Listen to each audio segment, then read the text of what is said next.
Just a quick and early heads up. We're going to be shutting down as a company for our annual summer break in 4 weeks. We'll be taking the entire week of July 4th off as well as the week afterward. Mostly because it's a lot of work making podcasts as much as we do, and I very much need some regular downtime to reset and recharge. So yeah, that's coming up.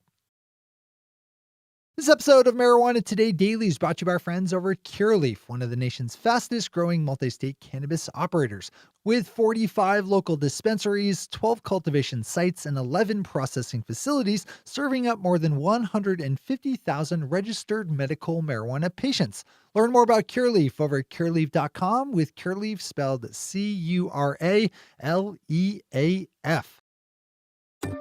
Good morning, Marijuana Nation. It's Monday, June 3rd, 2019, and you're tuned in to episode 734 of Marijuana Today Daily. I'm your host, Shay Gunther, and I'll be walking you through today's marijuana news and headlines. As always, we have a full and busy day of cannabis news in our hands, so let's jump right into it.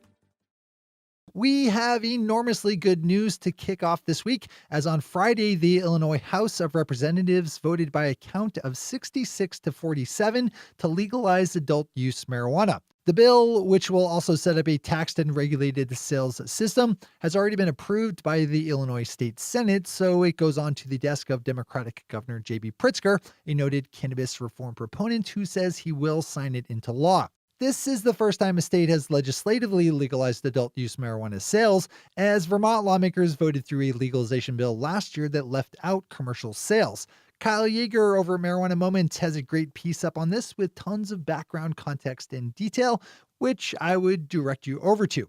This is big, big news. Congratulations to everyone in Illinois who helped make that happen.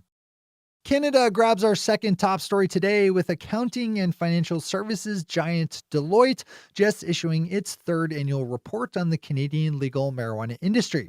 The report is packed with good information and knowledge and predicts big things for cannabis-infused products like drinks, topicals, capsules, tinctures, and concentrates, which Deloitte thinks will combine for a nearly $3 billion Canadian industry alone.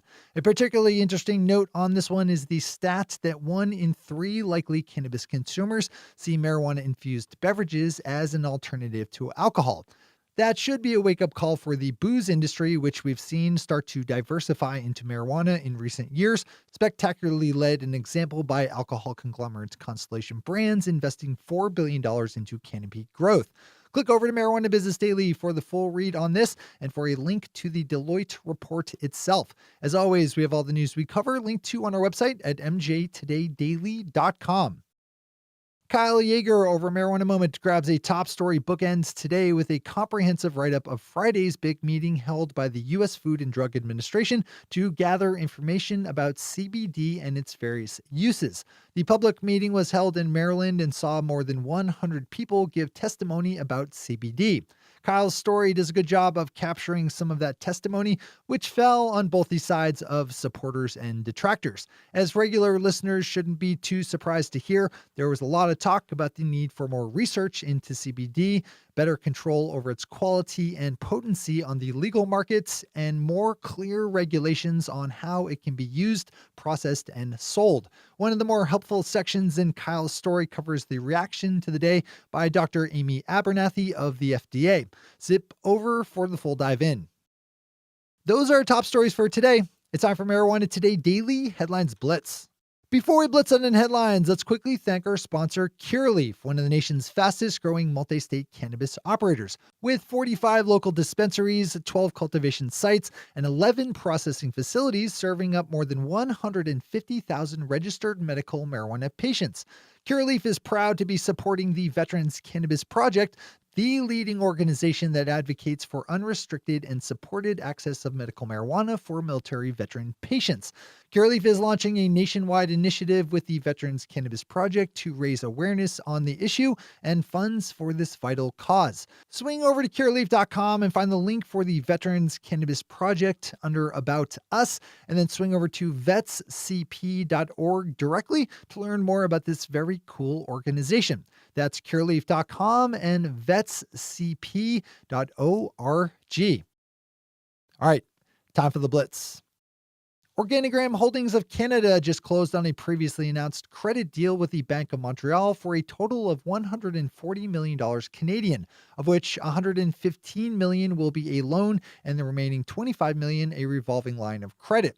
The Bank of Montreal is about as old school a bank as you can get in Canada, so this one's on our list today, mostly for that. Michigan Governor Gretchen Whitmer grabbed some headlines late last week when she quipped that if everyone in her state were only to smoke $2,500 worth of legal cannabis a year, Michigan could pay to fix all of its roads. Governor Whitmer was talking about infrastructure and noted the difference between the $42 million projected to be raised from legal cannabis sales and the $2.5 billion in needed repairs.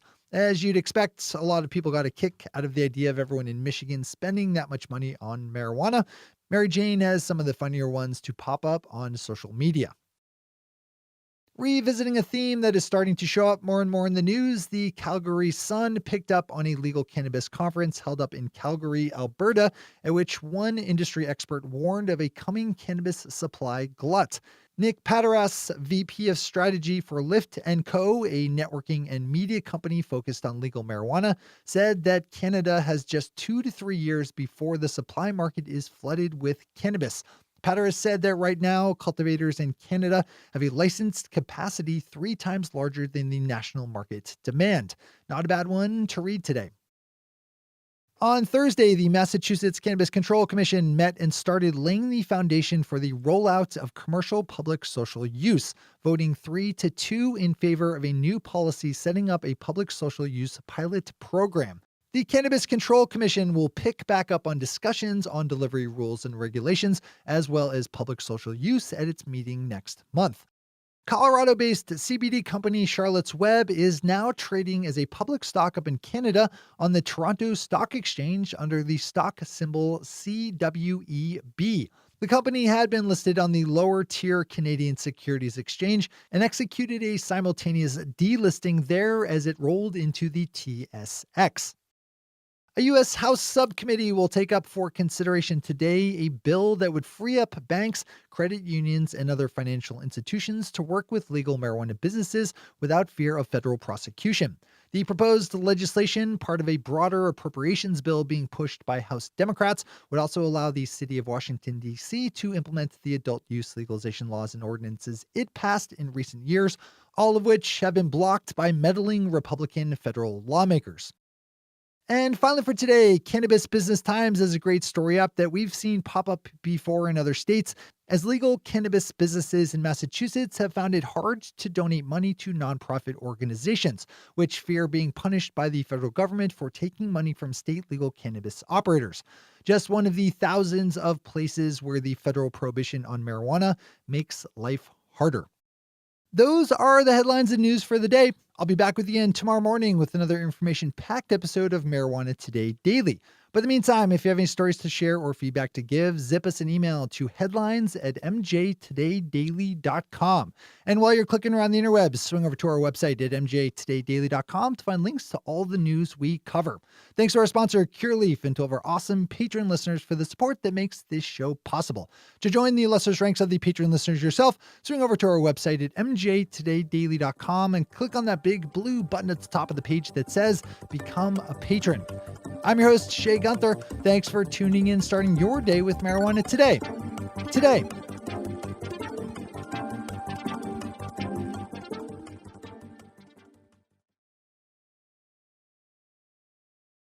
One take, Shay. One take.